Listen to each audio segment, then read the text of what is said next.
Alright folks, I need to make a quick apology. I said previously that I would have a film to discuss for today. However, today I have nothing to discuss. Nothing. Yep, just had to make sure the sound was being picked up. I don't have any shows to discuss, no movies to discuss, nothing. And the reason for that is because a couple days ago, when I planned to watch a movie with my free time and then discuss that movie here, well, I kind of had to learn a subway route that day abruptly. And thus, lately, I have not had time. I could have chose not to do this tonight, and instead, watch the movie tonight and save the discussion for next time. However, two things about that. One, I want to get the shiny Giratina. It's been so long. So, shiny Giratina. And two, my friends want to come over tomorrow night because one of them is about to leave for a trip. And then he's going to go on another trip after that. So he's going to be away for quite a while. So he wants to come hang out tomorrow night before he goes on a pretty long trip. And I don't know, whenever my friends come over, there's a chance we watch a movie here, and then I discuss that movie that we just watched here. So yeah, nothing for today. So no specific topics to discuss today. I may just talk a little bit about a couple things, and then I'll just shut up and just watch some videos on my own.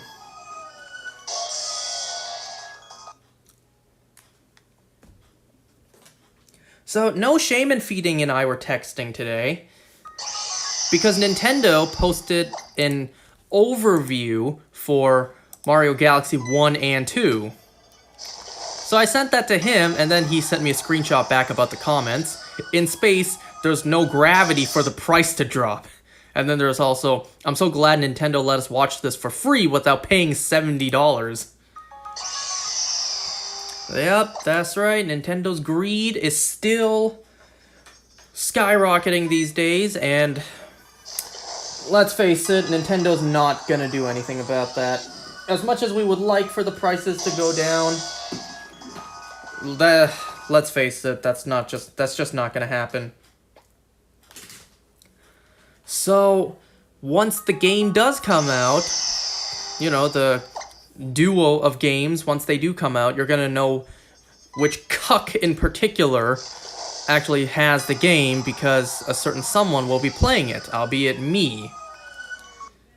Now, I may not like paying that much for these old-ass games of which I already own several copies of on the Wii and the Wii U. So I'm not a fan of paying that much money, especially for an old game and a game that I already own a lot of copies of. So why am I buying it again? Mind your own business. This is Galaxy 2 we're talking about.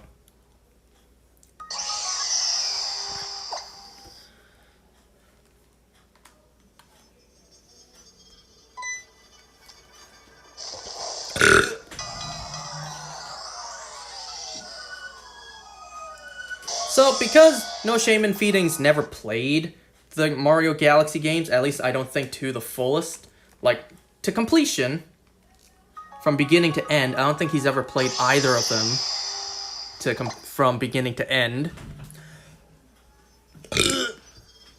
You know, he's down to give the games a try, especially now that they're re-releasing it and it's on the go for the Switch, so it's more convenient. However, he's not as big of a Mario Galaxy fan as I am, so he's not exactly willing to pay that much. So that's why, that's why I've agreed that once I buy the game and I've played it, I've finished it, maybe a dozen times, that I'll let him borrow it. And maybe he'll stream it, maybe not, I don't know. I should get him to sign like a contract. Like, in order for me to allow you to borrow my games, you must stream it because I would love to see your reactions. Well, not really even reactions, you know? It's just like your experience playing it for quote-unquote the first time.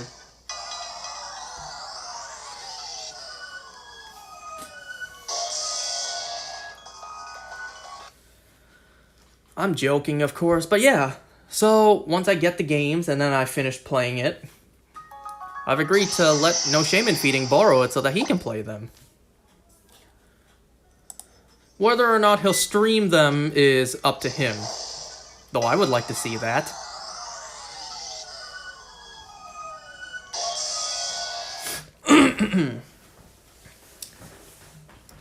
And I'll be honest, I have no idea how that'll work.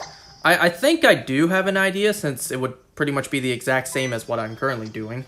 So what I'm trying to say is the save data for the actual game. Because for the Switch, the save data is on the console itself, not the actual game cartridge. It's not like the 3DS, where I can put my game into another 3DS and the save data is all in the cartridge. So I play the games on my Switch. No Shame in Feeding puts it into his Switch, and there's gonna be no save data there. I guess it would be the same. Like, that's how it would work. Because I do have a Switch Lite, and it's the exact same case. I put one of my Switch games in there. There's no save data. You know what I actually have not tried yet? And I am curious. I should have done this when my cousin was here, but I never did. I don't know what happens when you put another save cartridge, another game cartridge of the same game, like, into the same system. Will there be another save file, or will it just count as the save data you already have?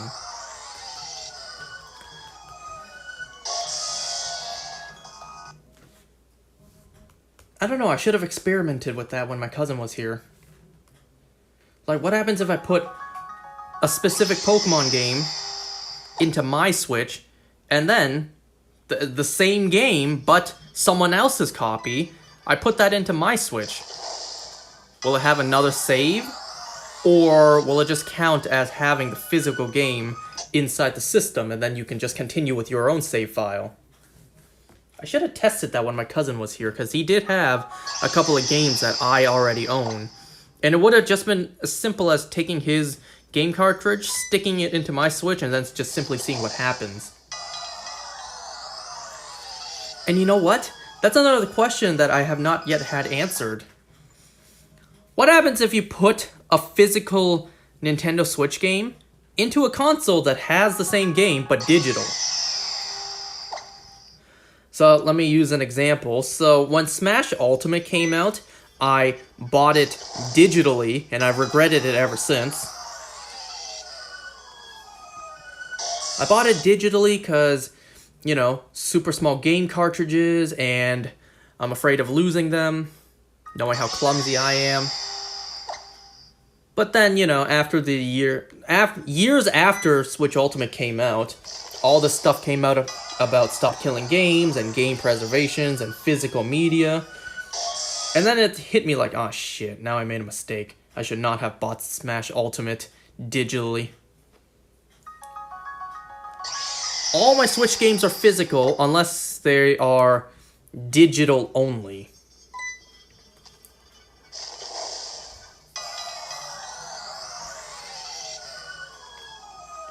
And that's why I'm buying Mario Galaxy 1 plus 2 physically, when I could honestly save money and just buy Galaxy 2 digitally.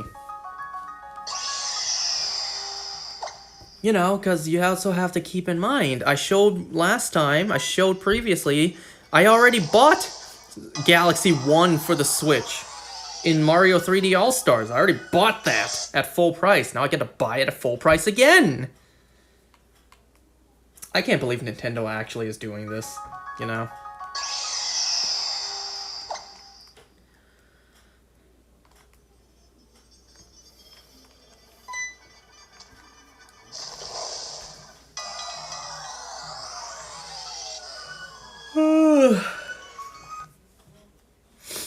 So tomorrow, today, right now, I'm doing this is September 18th. Tomorrow will be September 19th. That'll mark 1 month since Toby passed away.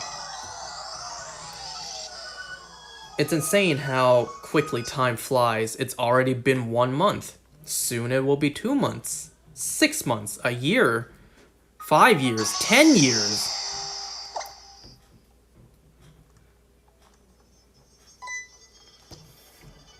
I kind of just find that so cruel about the world we live in. They were born into this world, they got to live, and then they pass, they die from this world. And then time will just keep on moving forward, as if they never existed. They have no concept of time anymore. They don't know that they've been dead for a month, 2 months, a year, 10 years. They don't know that anymore. There's no way for them to tell time anymore. And they never will. Billions of years will pass as if they never existed. The universe will continue on until the eventual heat death. We'll have supernovas, we'll have black holes implode. We'll have the final star in the universe burn out. And everything will just keep on moving forward as if they never existed.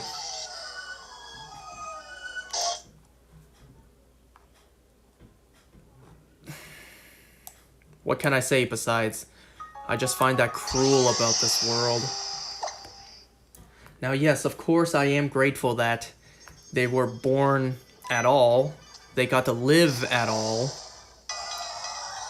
They got to live a full, happy, and healthy life. Who knows what they could have been born into, how their lives could have been different if they weren't a part of our family. There's a lot of dogs out there that don't have it as good. The other day when actually it was yesterday when I was coming home from, was it yesterday? Yeah, it was yesterday. Yesterday when I was coming home from my second job interview, I noticed on the subway that there was this lady holding up a sign with a dog lying next to her. The sign said, "Anything helps." And then I couldn't exactly read what the bottom said. It said, like, need to buy dog something. I assume it said need to buy dog food. So I should be, and, I felt bad for the dog. Poor dog, right? So I should be grateful that my boys were born, got to live a long, happy, healthy life, a full life, with so much love, food provided for them every day, shelter, hygiene. I should be grateful that they even came into this world at all, and their time here was, I guess, blessed.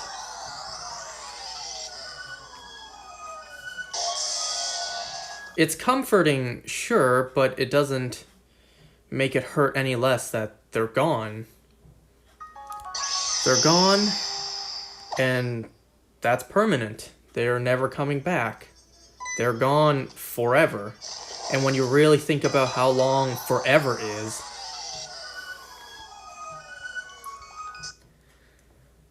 doesn't that just seem cruel? I mean, they got to live a full life, a full 13 years, but in the grand scheme of things, 13 years is nothing. 13 years isn't even a millisecond in the grand scheme of things. And just like that, it's over. And it's been over for years in Billy's case. It's already been over for a month for Toby.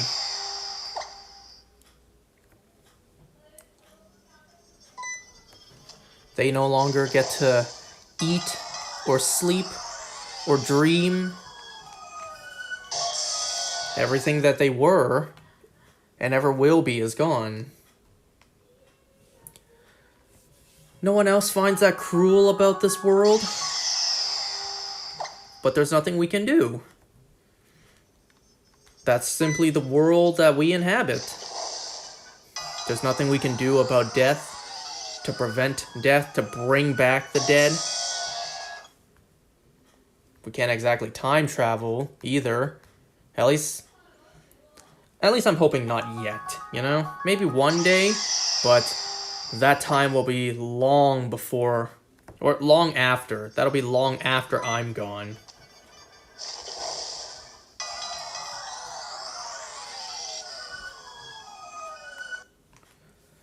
So tomorrow will mark 1 month since Toby had passed.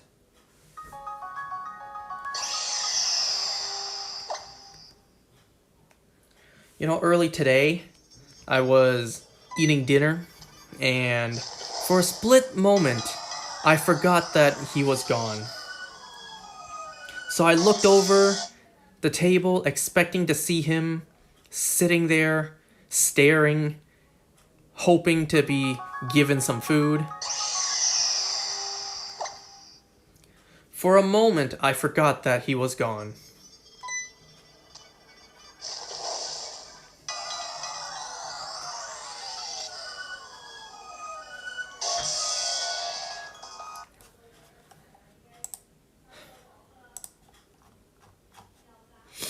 Earlier today, my sister went back to the cremation place to actually drop Toby off.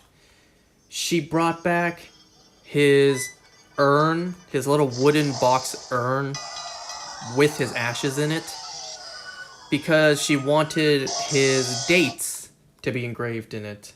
Date of birth to date of death. July 17th, 2012 to August 19th, 2025.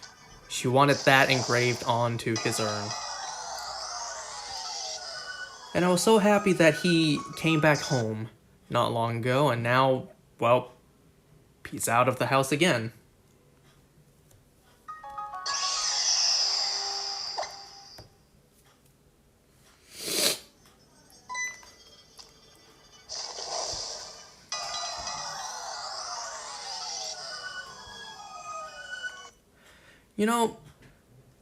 You know what I wish we could have done?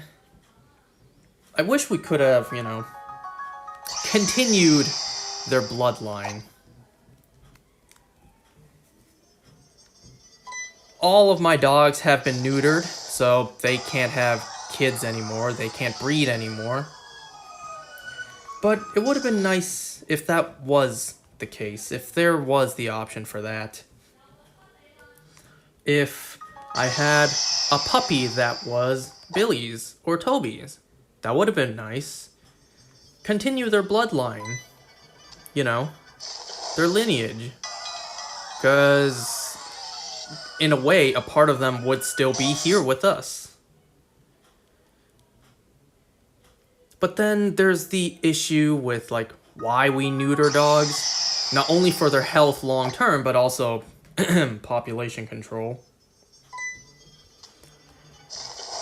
As far as I know, their bloodline ended with them. I don't know how many other dogs were in their litter 13, 18 years ago. And I don't know if any of those dogs had litters of their own. It's kind of not really possible to find out now. So I can only assume that their bloodline is gone. It ended with them.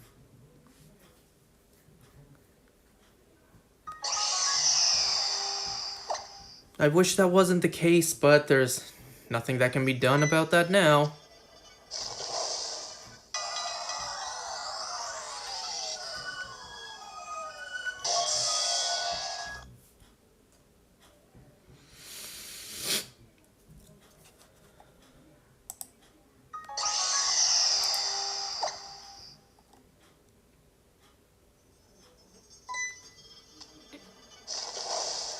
Have you guys claimed your shiny Chi Yus yet? It started earlier tonight. I actually have not claimed it yet.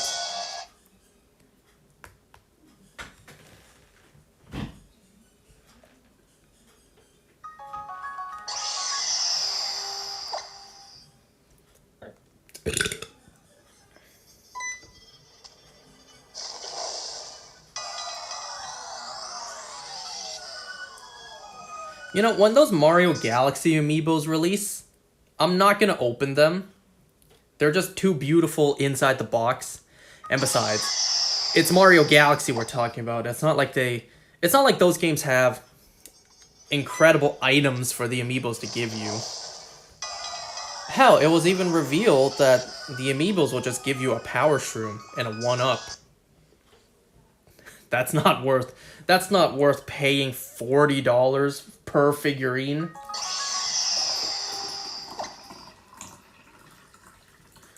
And those are the actual Mario amiibos. Imagine what other amiibos would do. The ones that are not Mario themed. Because usually, games that have amiibo functionality, the figures in the same series are more beneficial. So what, I scan a Link amiibo into Mario Galaxy, I get 1 singular star bit? Or 1 coin? That could be the case. Cause if every single amiibo gave you a 1-up, if every amiibo gave you a power shroom, then what's the point of buying these ones in particular? Why not just buy a cheaper alternative, right? Of course they want you to buy these ones because they give you the best drops in game. Even if those drops are... whatever.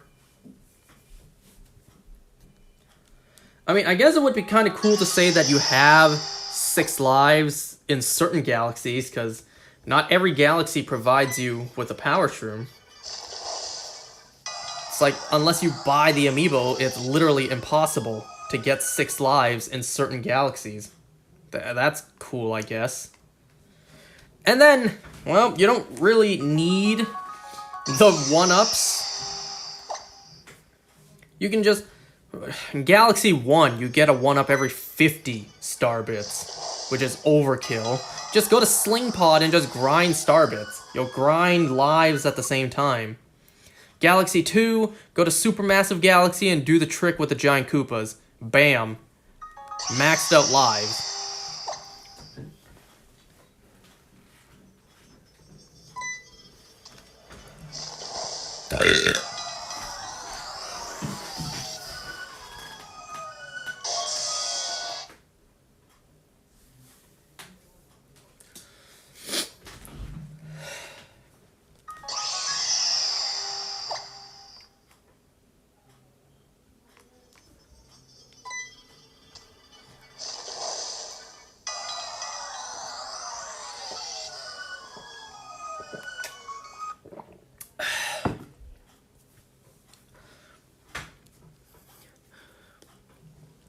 You know, these days, I have to drive back and forth for BTS.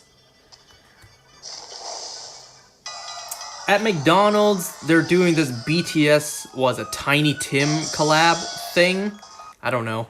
Regardless, McDonald's just has BTS toys in them, and my sister is the biggest BTS fan ever. And of course, she makes me drive around and try to help her collect them all. Which, fine, she did help me when McDonald's had Pokémon cards. I don't know, that's kind of crazy to think, right? Imagine there's a toy of you in McDonald's. Like, you go to McDonald's, you get a toy, and it's a toy of you. Not a character you play in a movie, not something of, you know. But yeah, it's like you as a person, not you playing a character. Literally you.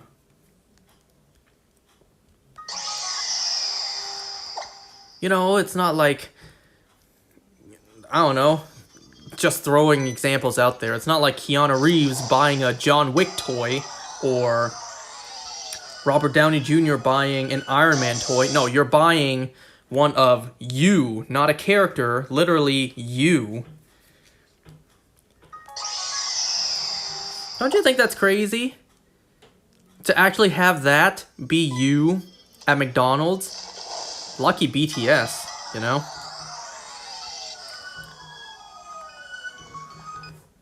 And I don't know if any other Korean group, not even just a Korean group, what about just a band in general, has that for McDonald's? Maybe there has been, and I just don't know. I don't know, I don't remember any One Direction toys in McDonald's.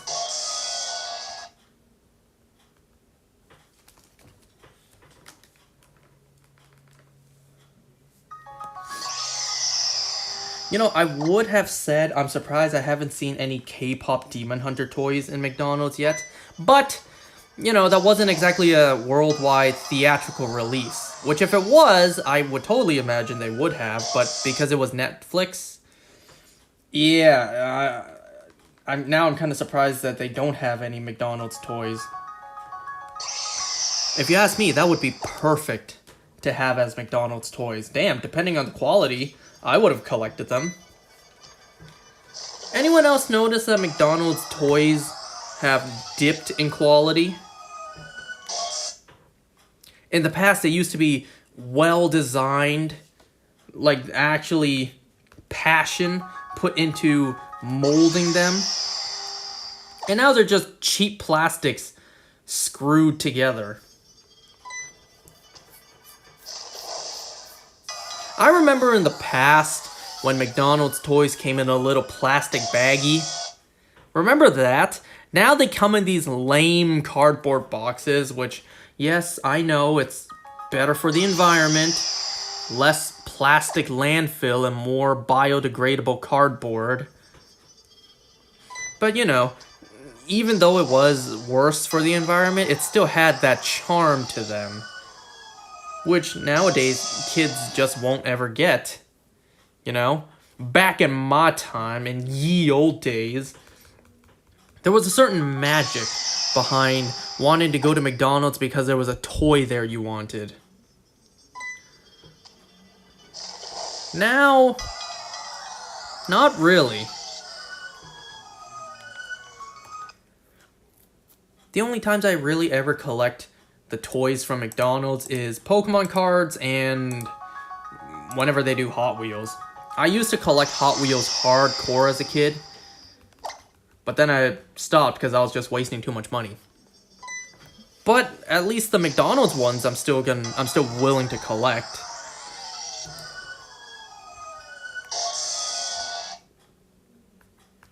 But only the McDonald's ones.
Oh yeah, so last night I saw this video that was ranking legendary Pokemon on their canonical strength.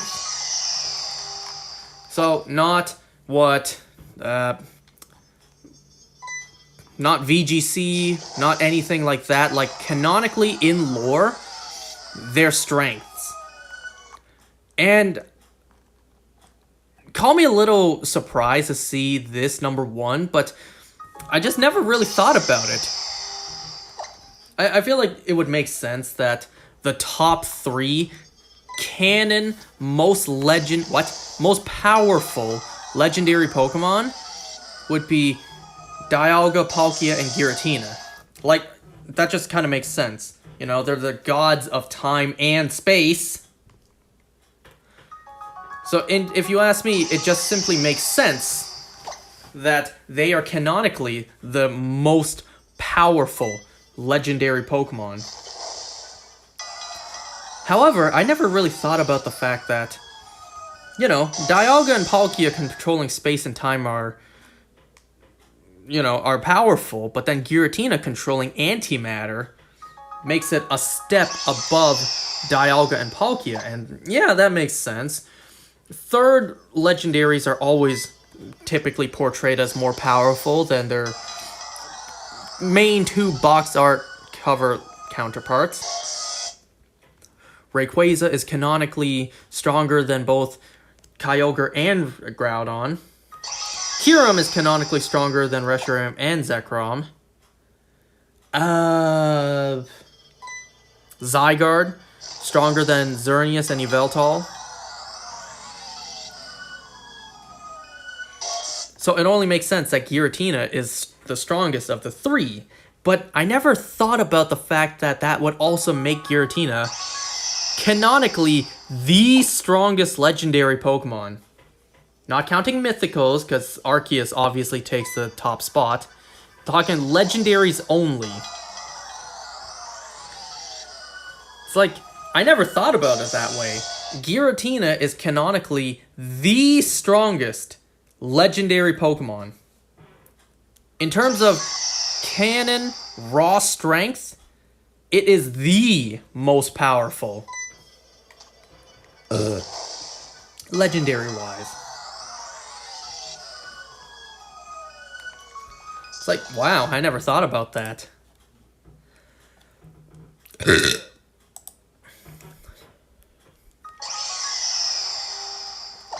Okay, I feel my throat having a little tickle in the back. Pause. So I'm gonna just simply shut up for a while. I'll watch some videos on the side, because I got nothing else to talk about.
Alright, today in Pokemon Go, I got a whopping 3 shinies.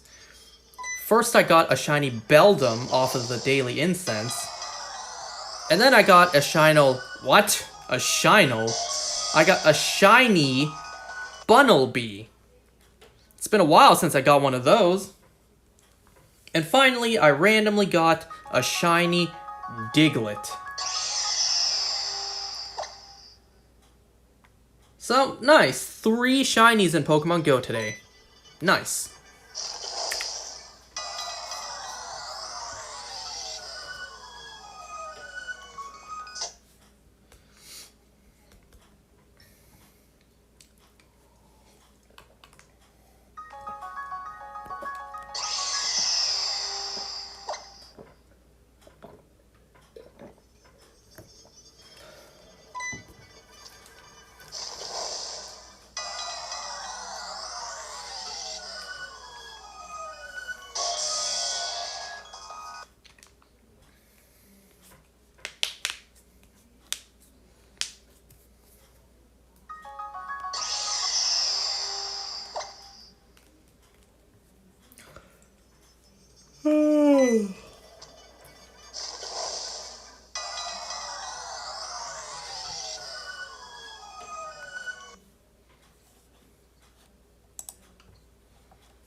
Now, I know your comment there won't make me nervous, because I've been paying attention this whole time, and no shinies yet.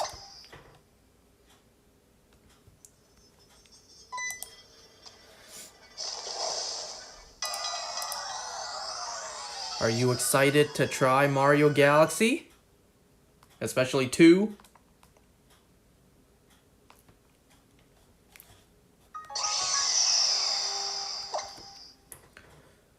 Nope.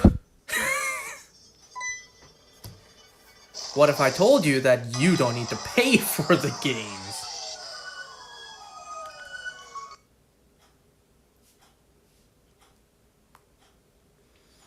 Keep talking. You already know my stance on what the best Wii games were, what my favorite Wii games were. It was both Mario Galaxy games, Skyward Sword, and Kirby's Return to Dreamland.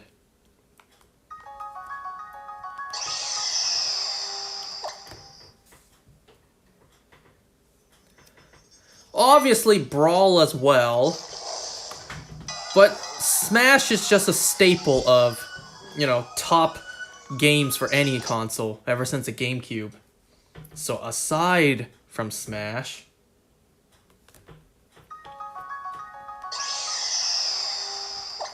of course Smash as well. Oh, right, 64. Whoops.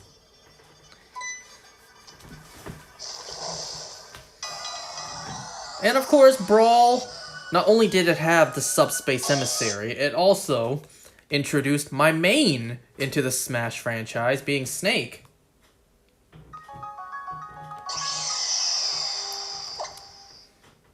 These games not only being incredible in my eyes, it's just a reminder to simpler times. Back then, during the Wii era, we had great games that were relatively cheap compared to what we have now. They were quality games over quantity, like we have nowadays. The world was not on fire back then. And these games are just a portal to the past of a simpler time. Both of my boys were alive at that time. We might have hated it at the time, but in comparison, school was much better than what we have now. Having to try to job search, and if we do have a job, then doing that job. Looking back, school wasn't all that bad.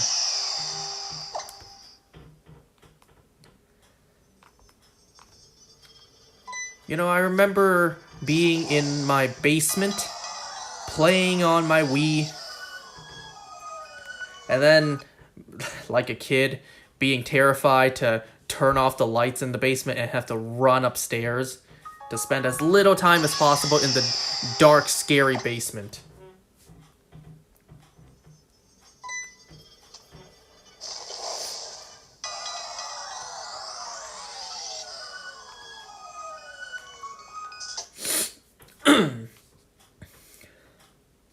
I don't know if you're serious or not, asking if I'm actually a Snake main. I feel like you know this. Snake was my first ever main in Smash.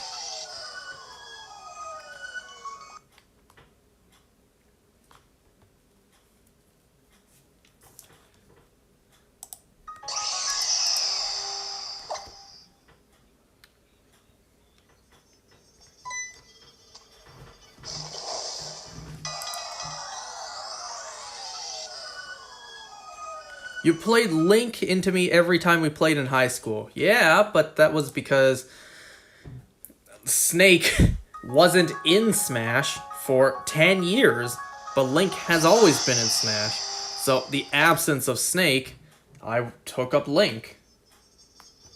But now that I got my beloved Snake back,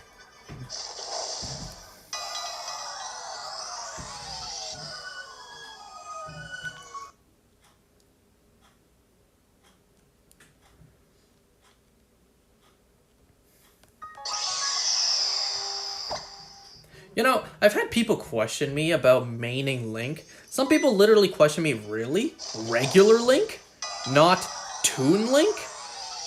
Not Young Link? It's like, yeah, what's wrong with regular Link? Something about, I don't know, Toon Link hits harder or whatever. I tried the other two Links and something just feels off about them. Regular Link just feels right for me.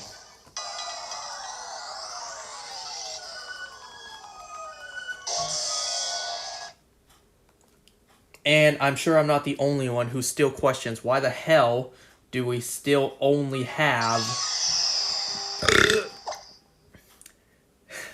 Why the hell do we still only have 3 Links, 1 Ganondorf, and essentially 2 Zelda characters from the Zelda franchise in Smash?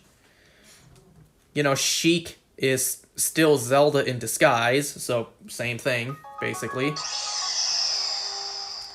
So, in Smash, to represent the Zelda series, we have 3 Links, 2 Zeldas, and 1 Ganondorf. I feel like that's a bit of a sin on humanity there, Sakurai. Like, there's so many Zelda characters that could be in Smash by now, but yet we have 3 Links. In a way, it is kind of poetic to pretty much just have Link, Zelda, and Ganondorf in Smash. You know, the 3 holders of the Triforce. But like, you know, to this day, no Impa, no Midna, no... Well, get to more recent Zelda games. No character like Rivali.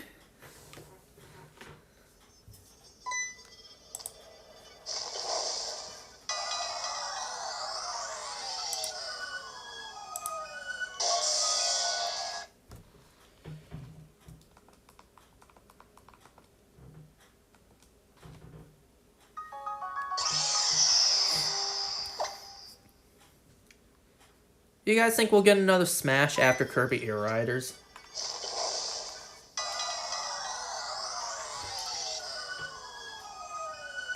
I mean, there's no rule that says there has to be a brand new Smash game for every single console.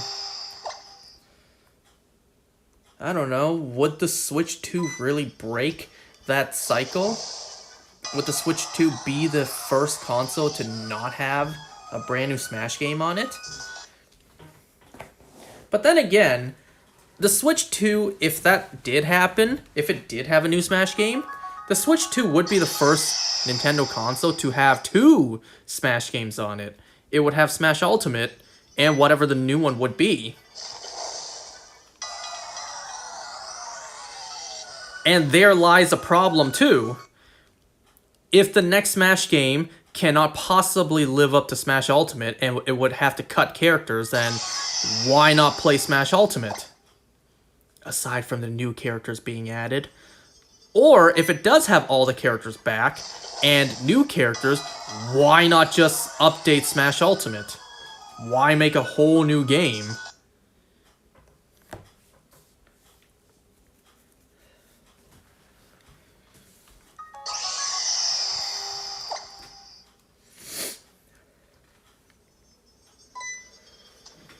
I don't know.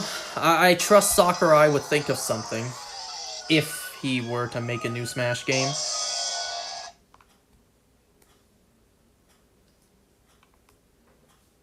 Yeah, but Link? Yes, not enough Links. Breath of the Wild Link should have been a separate character from Twilight Princess Link. And by the time of Smash for Wii U, it should have been Skyward Sword Link, because that was the most updated Link at the time. That actually would have been pretty cool to see, but we never got that.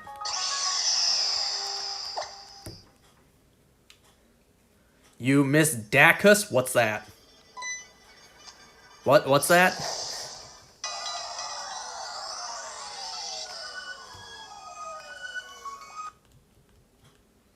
Brawl thing? I don't recall.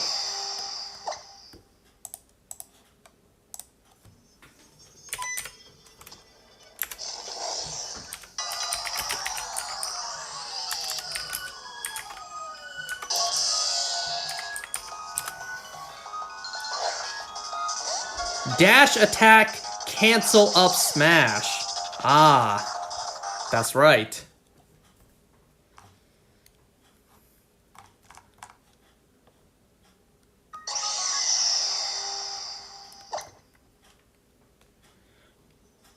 You know what I still wish we have for Smash?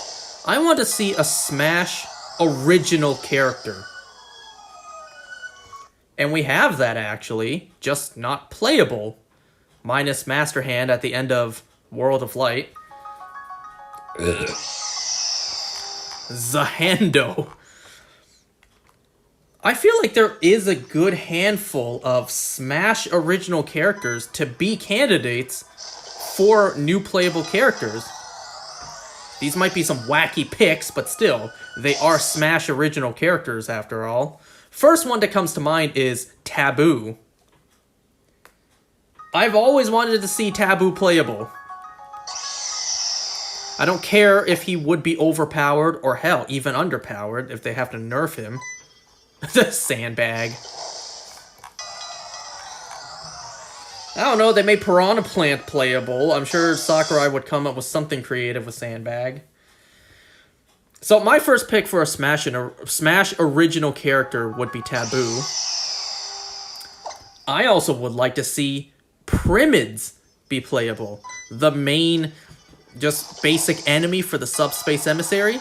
The Primids. Remember the different Primids we had? We had the red fire ones, we had the boomerang Primid, the sword Primid, the metal Primid, the giant ones. Hey, you can pretty much do anything with that moveset. It can all be original. I want to see Primids playable.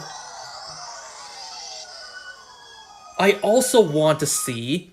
This is technically a Smash original character. I want to see Ancient Minister playable. Rob's alter ego. Remember that? But it's the same character as Rob, and we already have Rob playable. Link. Zelda and Sheik. Samus and Zero Suit Samus.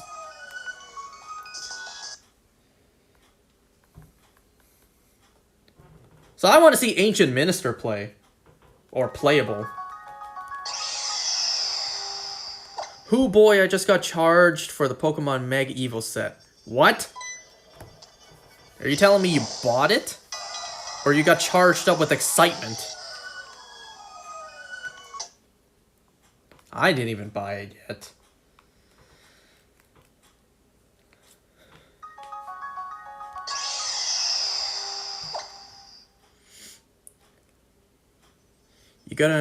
You got a Gardevoir ETB. Ah, a man of culture. Did you hear about the Gen 6 starters Megastones being paywalled? It's a bit of a dick move, I'm not gonna lie. Because everybody and they mama want to get their hands on that Mega Greninja.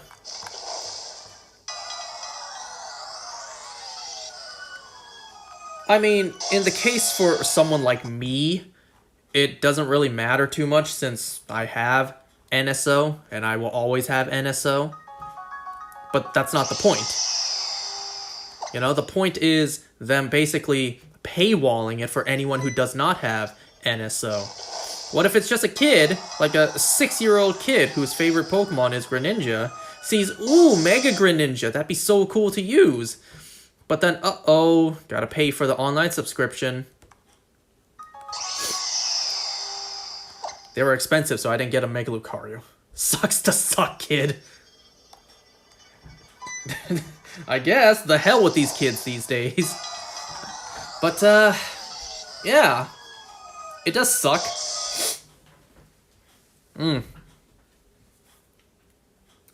And what about far down the future where any sort of support for this game is gone. 20 years from now, this game's not getting updated. This game's not getting any online tournaments or whatnot. So if you don't get it, do you just never get to get it ever again in the future?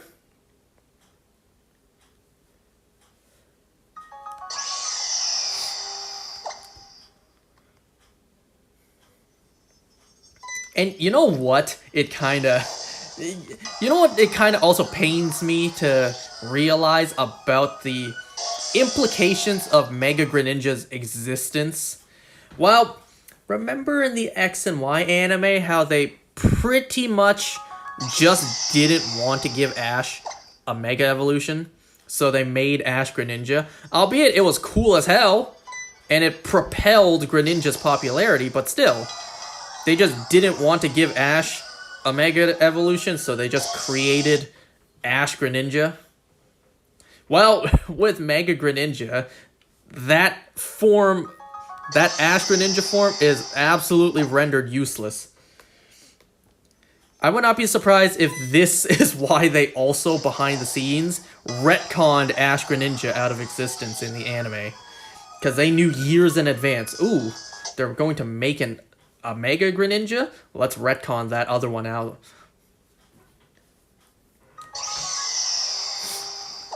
And I don't think it's too much of a stretch to predict Ash Greninja ain't coming back in the games, especially with Mega Greninja moving forward. I could be wrong though, and I'll be happily proven wrong if we can see Ash Greninja next to a Mega Greninja. That'd be cool. But I think it's not that much of a stretch to predict Ash Greninja's gone.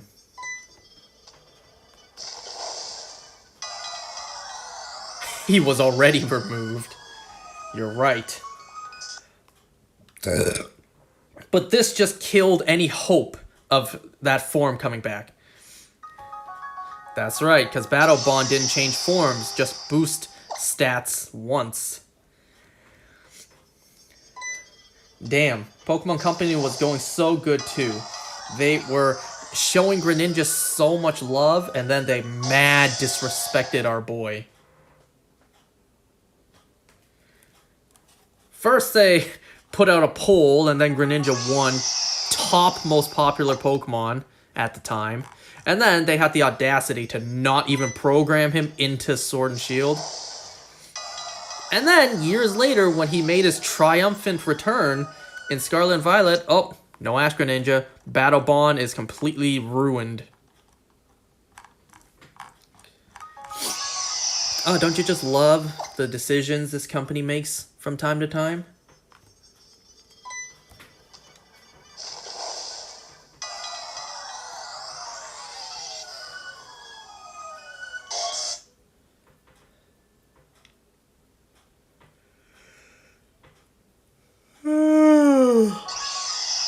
But yeah, anyways, expect me to use a Mega Greninja on my team. Because you know I love Greninja.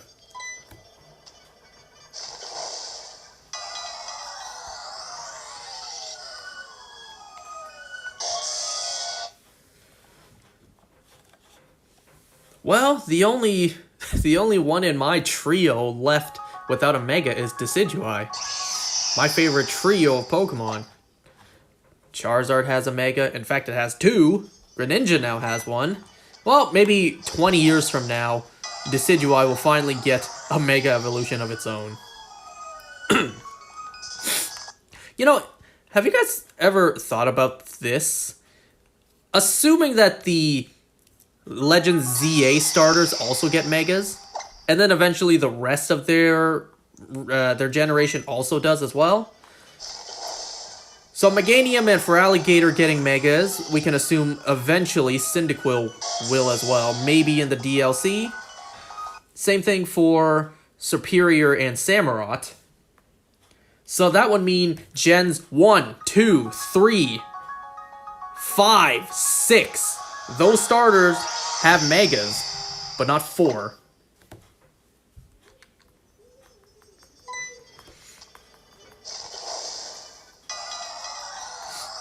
maybe in another 10 years where we revisit Kalos like we revisit Kanto so many times, then we'll get more megas. And then we'll get Gen 4 megas.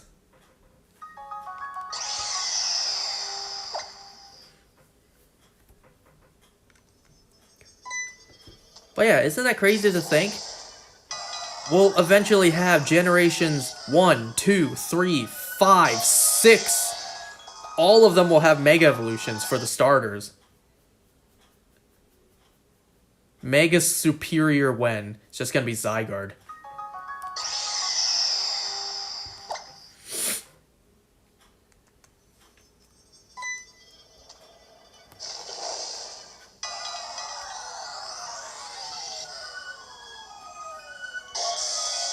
But that also means that certain starters have been getting mad love the past couple of years. Take the Hisuian starters. They got they got regional forms, and then their base forms are going to get megas. So, let's say Cyndaquil, for example. Typhlosion got a regional form, and then all that leaked stuff came out. And then Typhlosion Johto form will have a mega. Damn, a lot of attention on Typhlosion these past few years. I mean, Mega Zygarde is just a gun. If this Zygarde wasn't already broken enough. But have you guys thought about the fact that Zygarde, being the Pokemon that controls balance, is kind of balanced when it comes to Xerneas and Yveltal? Its ability is Aura Break, so it breaks Fairy Aura and Dark Aura. But what about the typings, you know? Zygarde is weak to Fairy, which is what Xerneas is. And then Zygarde's ground moves can't hit Yveltal, a flying type. Until Zygarde Complete got moves like Thousand Arrow that can hit flying types. It was Thousand Arrow, right? Or was it Land's Wrath? It was one of Zygarde Complete's signature moves that can hit flying types. I think it was Thousand Arrow. Become Gun. What are we thinking? Do we think Zygarde, every form will get a Mega? Or just the Complete?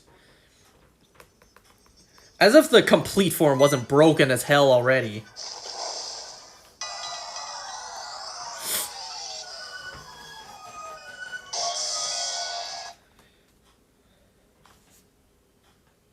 Only the Complete?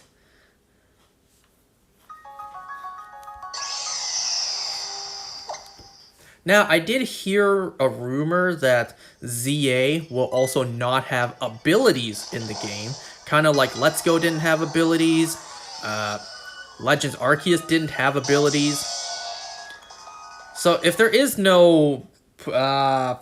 shit, what was the ability called? For Zygarde? If it doesn't have the ability...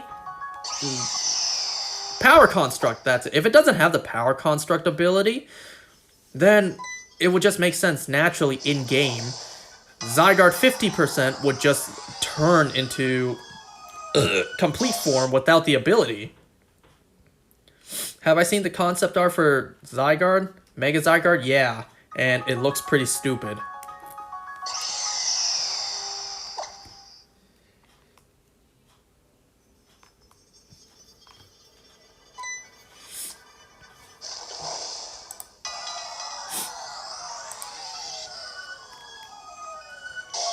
You mean Zygarde in general for Pokemon Z way back? I think so. Remind me which one you're talking about?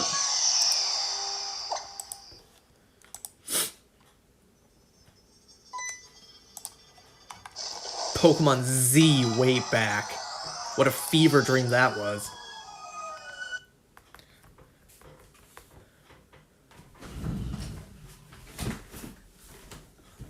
Hold on.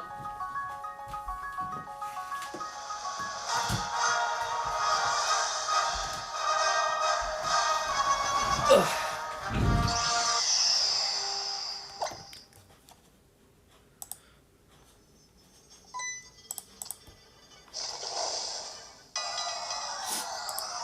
Basically his forms now, but 10% was a full form, and he would transform into a dog to counter Xerneas because wolf hunt deer. You forgot what the what he did for Y. Wolf hunt deer? Huh, I never thought about that.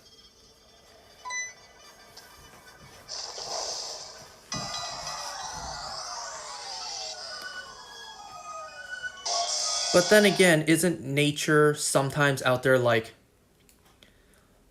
a Talon has the upper hand against a wolf? Because it can claw at the wolf and fly away from the danger. Also, rip South Kalos. Rip the power plant.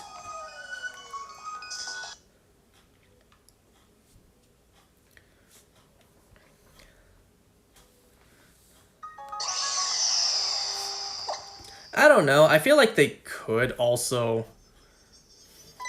make new Zygarde forms that isn't a Mega. Like, where's 25% form? Where's 75% form? And why 10%? Why not 20, 30, 60, 70? No, don't give me 100 forms for 100%. 100 different percents. Unless you want to, I don't know. They gave us the alphabet for unknown. And they gave us, what, 63 forms for Alcremie? We got 4 billion for Spinda, so why not 100 for Zygarde? If I could see one thing from an old... What?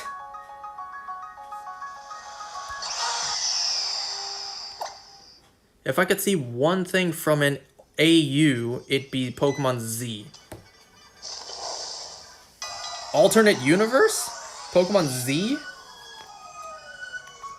I would choose to see Decidueye in Smash. That would also have meant a Decidueye amiibo.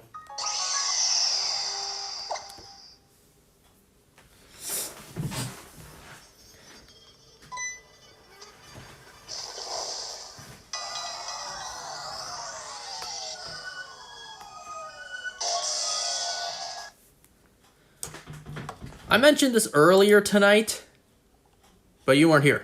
I saw this video last night where legendary Pokemon were ranked based on their canonical strength.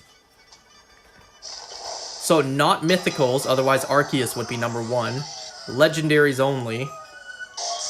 I never considered the fact that Giratina would technically be the strongest legendary Pokemon, period. I never thought about that. It simply makes sense that Dialga, Palkia, and Giratina are canonically the strongest legendary Pokemon. Literal gods of space and time. But then you have Giratina, the third one. The god of antimatter, canonically stronger than Dialga and Palkia. And thus that would make Giratina the strongest legendary Pokemon out there. I never thought about that. I mean, I knew Giratina was powerful. I knew the entire Creation Trio was powerful. I just never considered Giratina the strongest legendary Pokemon there is. So, you know, probably the second strongest legendary Pokemon behind Arceus. Oh yeah, I should also mention that this list only was base form, so no Mega Rayquaza, no anything else, like no Megas. But the video I watched did count Primal, Kyogre, and Groudon, and it also did count Ultra Necrozma, so I don't freaking know.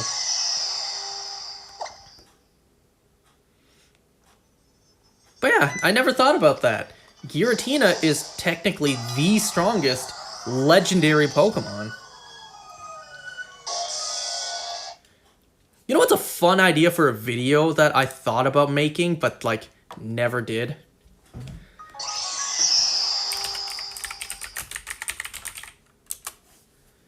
So it's a video going over if you were a Pokemon trainer, Wait, doesn't Ultra Necrozma clear because, like, destruction or whatever? Oh, I'll let the pros think about that. So, an idea I had is if you were a Pokemon trainer in the Pokemon world, how many Pokemon would you expect to see? So you have no plot armor, no main character energy. So you're not Ash Ketchum, who coincidentally encounters every single legendary Pokemon to exist in every movie or just in a random episode. You're just a regular trainer. How many Pokemon are you likely to encounter in your journey? So what I mean by that is, what Pokemon are you not going to encounter? You're just an average person, a regular trainer with no plot armor, so any legendary Pokemon, off the list. You're not going to encounter any of that. Any mythicals, you're not encountering any of them. And then there's other Pokemon too, like, what about unknowns? You're not likely to encounter them. What about fossil Pokemon? Unless you meet another trainer that has them, you're not likely to get your hands on fossils and revive them yourself. What about... Gee, what other Pokemon are you not going to encounter?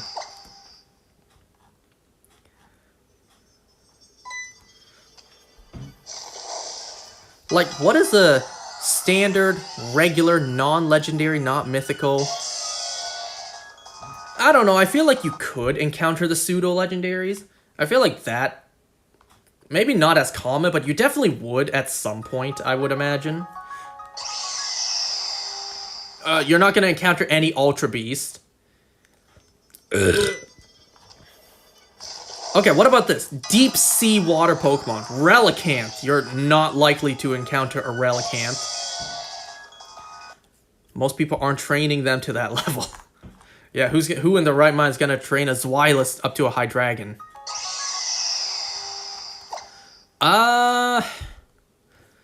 What other deep sea Pokemon are there? I don't know. Clamperl?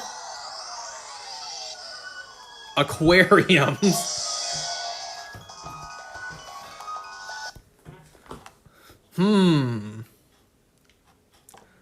I don't know, would you encounter baby Pokemon in the wild? You could, but you're not likely to.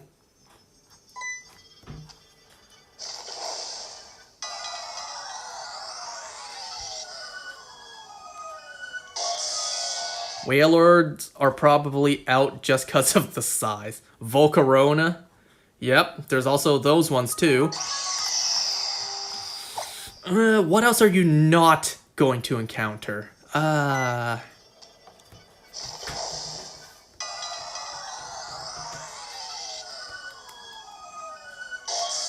When was the last time you saw a bat? Well, if you go into a cave, then we know how abundant Zubats are. So I think you probably would. Like, remember, we're thinking if you're in the Pokemon world. And caves are pretty common.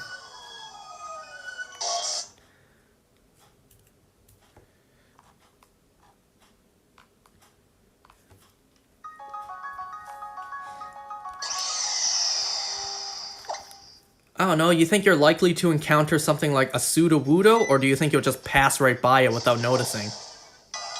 Oh yeah, Paradox Pokemon. You're not gonna see any of those.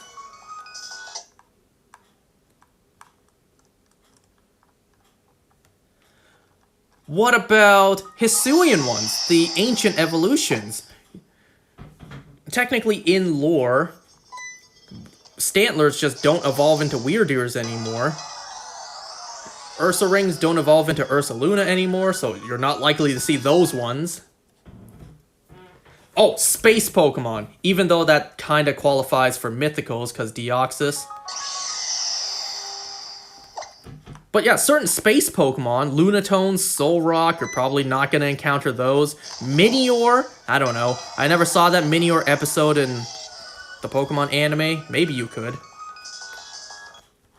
What other space Pokemon?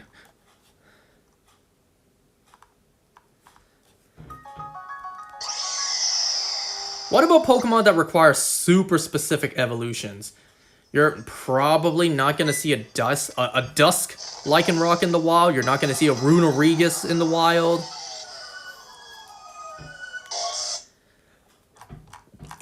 You could encounter stone evolutions in the wild.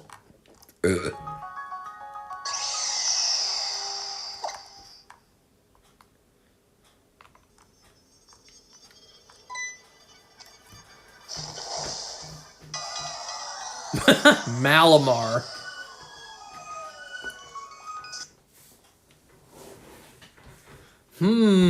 What else are you not going to encounter?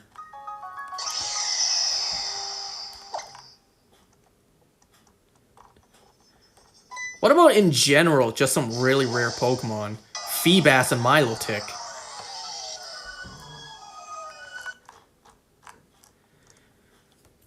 What about a Kecleon? You're probably gonna have quite a hard time finding a Kecleon.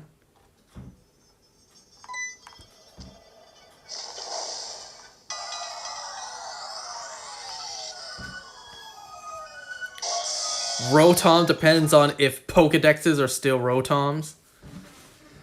What about trade evolutions? The anime has depicted wild trade evolutions because the hell with Pokemon established logic. But assuming that they don't exist in the wild because there is no trading them. So you're not likely to encounter Machamp, Golem, Rhyperior, Magmortar, Electivire, Excelgor, Escavalier. So trade evolutions you're not likely to encounter in the wild. Oh yeah, other alien Pokemon. LGM, Behem.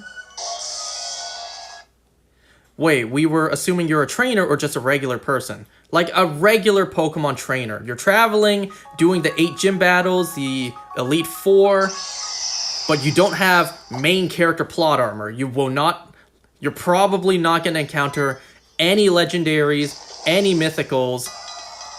I'm just trying to think, what will you not encounter? You're just a regular Pokemon trainer. What are Pokemon you probably will not encounter, ever?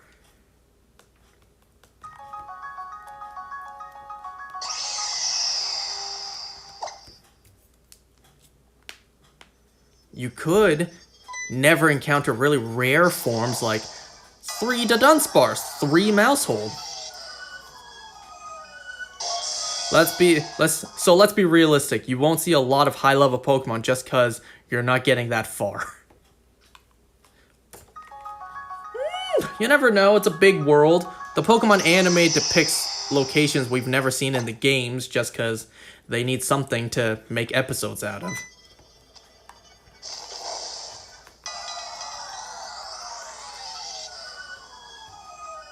I don't know, just a little thought experiment. What will you not encounter?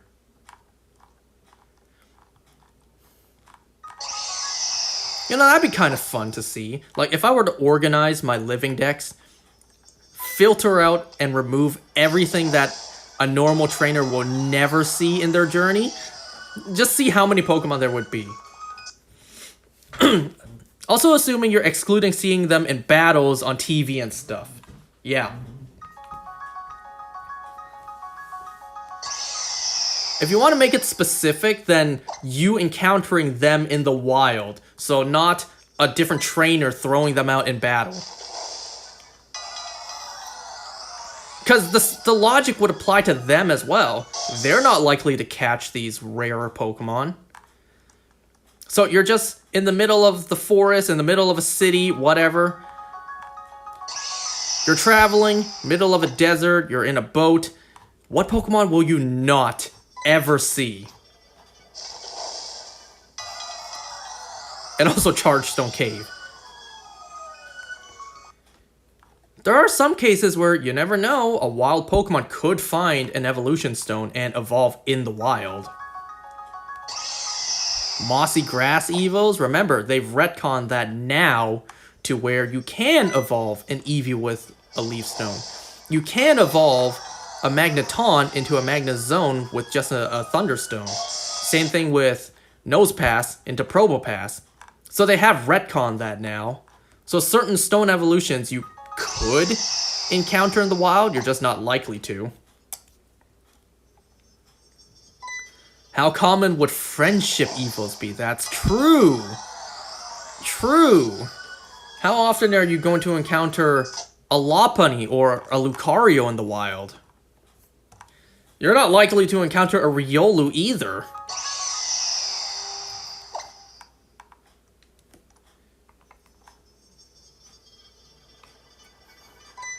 Loki, I think, pretty common. For Lopunnies?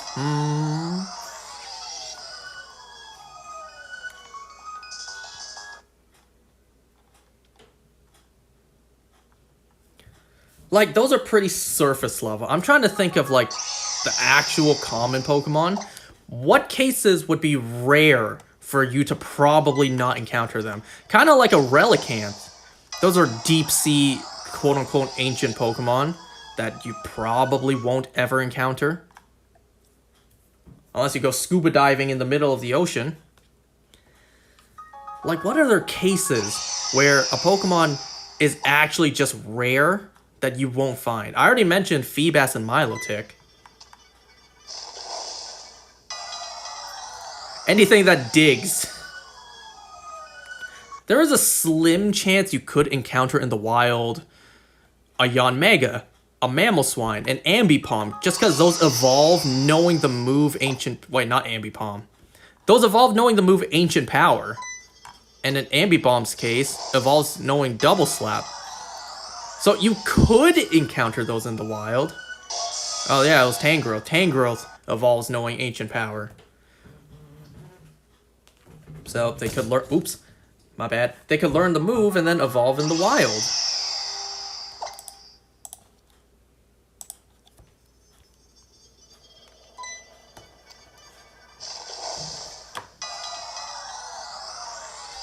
So anything that digs, so no Diglett, you'll never encounter a Diglett or Dugtrio. Wait, shinies would be low-key kind of common. 8,000 is kind of low compared to the amount of people IRL.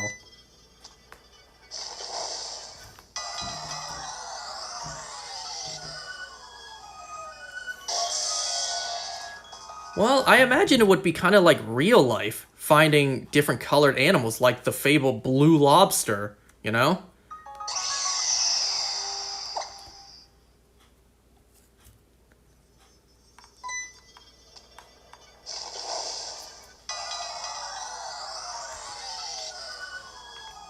Super snowy Pokemon.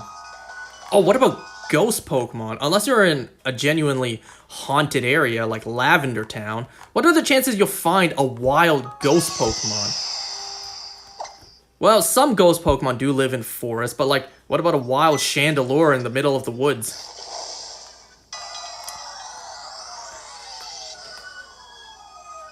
High mountain Pokemon would be hard to see. Dead people are everywhere, to be frank.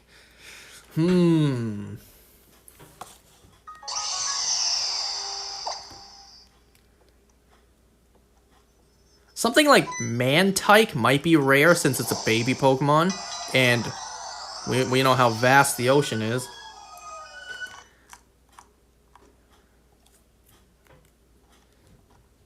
I don't want to go for the easy answers, kind of like reflecting the game. You're probably not going to encounter a Munchlax, that kind of stuff.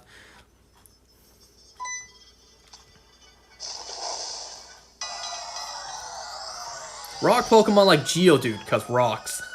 You'll just walk right past them without knowing. What about anything that flies? It could just fly away. It could fly over your head and you'll never see it. Anything like that. I mean, you probably will see a Pidgey or a Pidove in your travels. How often will you find a wild Staraptor, a wild Talonflame? Ugh.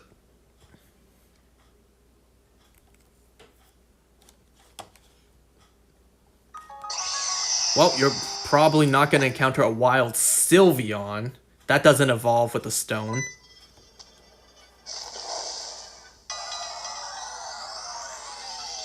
No Pokemon like Aromatisse or Slurpuff, those are trade evolutions.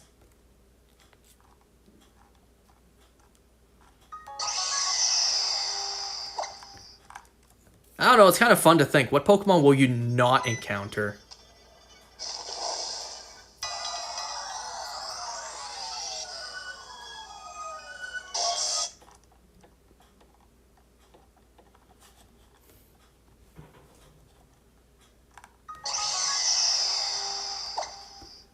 You probably see trade a lot with trainers. Then thems must be some lucky-ass trainers to find those rare Pokemon in the wild.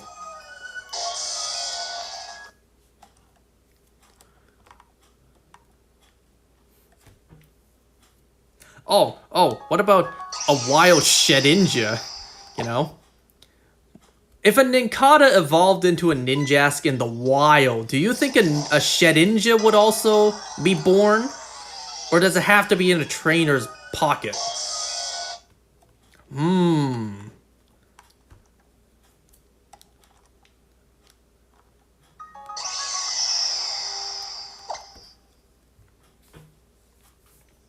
Though we don't even know why trade evos happened, because Pokemon needed a new gimmick. A new reason for old Pokemon to have new evolutions. That didn't conflict with the lore.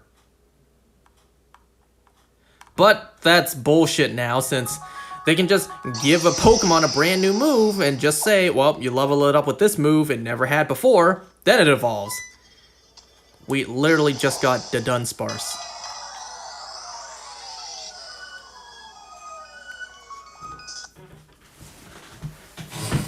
And also Annihilate too. Like, we just got evolutions where it's like, why couldn't they evolve into this the whole time if it was a level up thing and not a trade thing?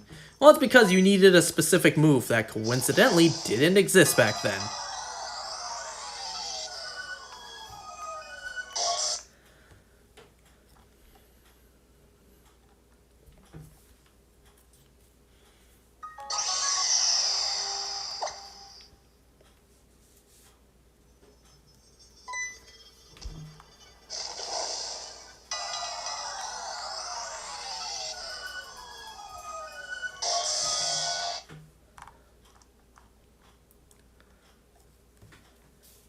Maybe a lot of fire Pokemon. Can you imagine the amount of forest fires in the Pokemon world? Just because safety laws. Man, the hell are you talking about laws? The Pokemon world allows 10-year-old kids to go into the wild and literally capture gods.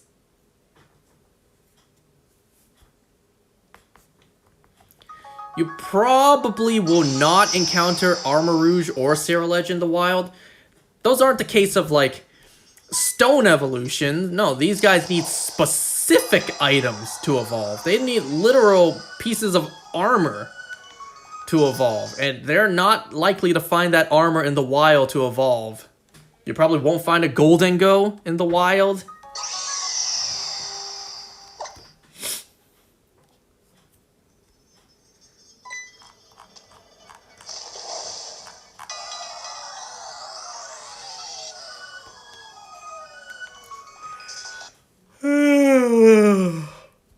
I think that kind of covers most of it.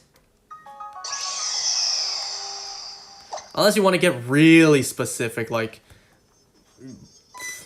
the rarer gender ratios, how often are you going to see those in the wild? Or certain forms of Pokemon, like, I don't know, Alcremie?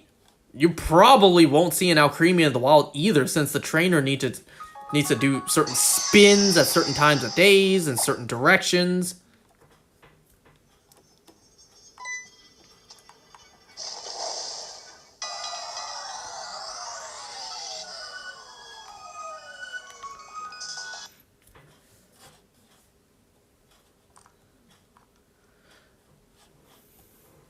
I don't know, what do you think the chances are you'll see a starter in the wild? It's not impossible, but it is quite rare.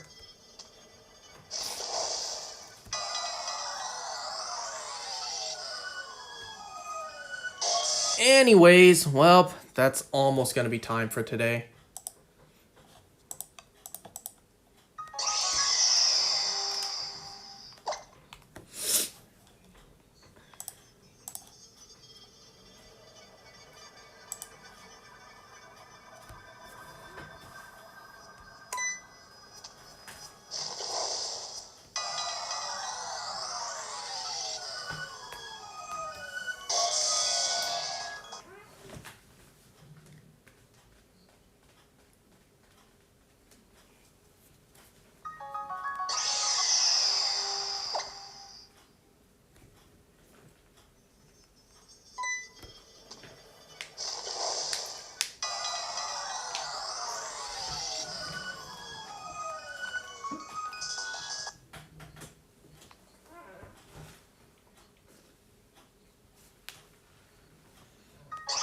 The real answer is Macargo.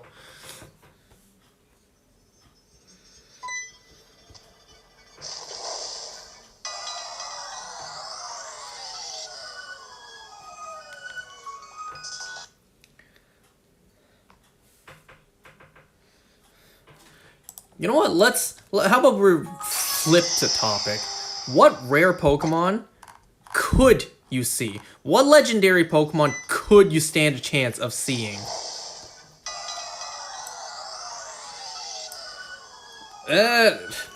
Shaman. Maybe right place, right time, you could see the Swords of Justice. If, for whatever reason, you're at a forest fire, the Swords of Justice might show up to help evacuate the Pokemon.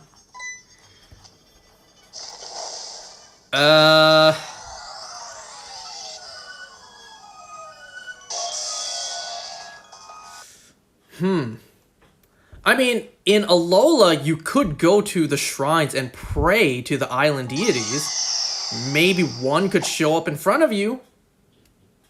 You could encounter Tapu Koko or the other Tapus. You'll start burning buildings down, then maybe you'll see Ho-Oh. Yep, trap some Pokemon inside and burn them down. If you by chance go to one of the Reggie temples and you're able to decipher the Braille, maybe you can encounter a Reggie.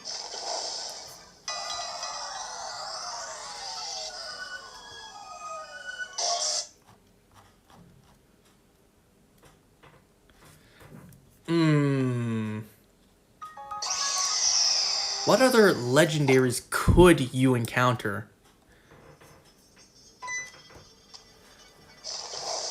I don't know, off chance you're an actual Pokemon trainer and the game established locations also applies to you in real life. If you go to Cerulean Cave, maybe you'll see Mewtwo. But I guess that counts for all legendaries. You go to their locations, maybe you'll see them.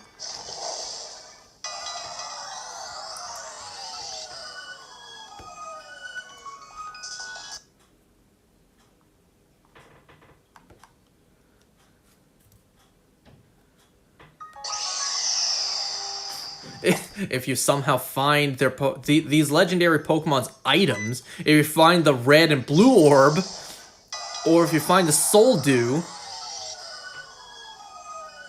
if you somehow got your hands on the Azure Flute, or if you stumble upon a Manaphy egg, but let's face it, none of that is likely to happen. So realistically, what legendary Pokemon could you encounter?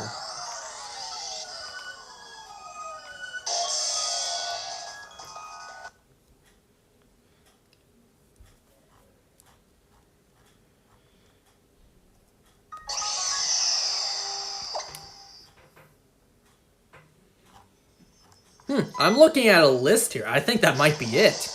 Realistic legendaries you could encounter. Maybe the Reggies. Maybe the Swords of Justice. You're not going to ever encounter the gods of space and time.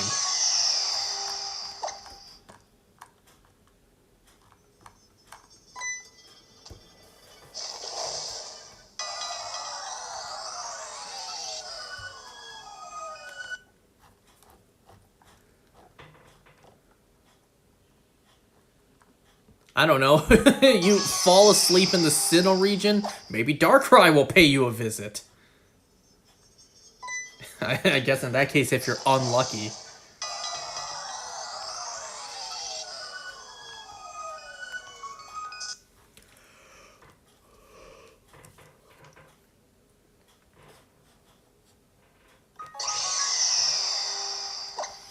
And you know, this is also the assumption that you're a regular trainer, you're not going to encounter an evil organization looking to summon these Pokemon. So you're not going to encounter Team Magma, Team Aqua, Team Plasma, Team Galactic. You're not going to encounter these guys.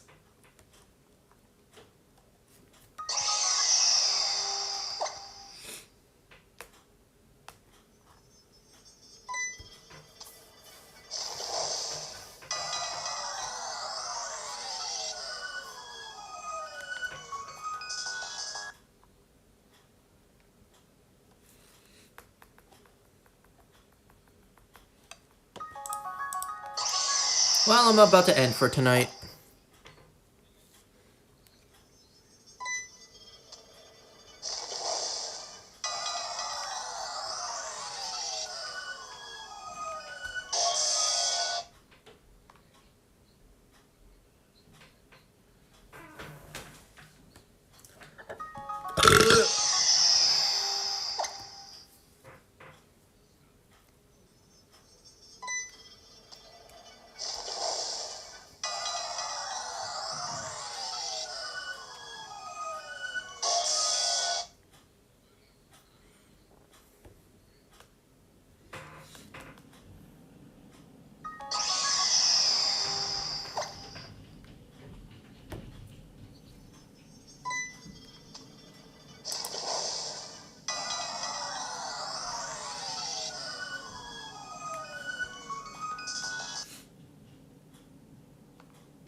Well, this is going to be the last encounter. I'll see you guys next time.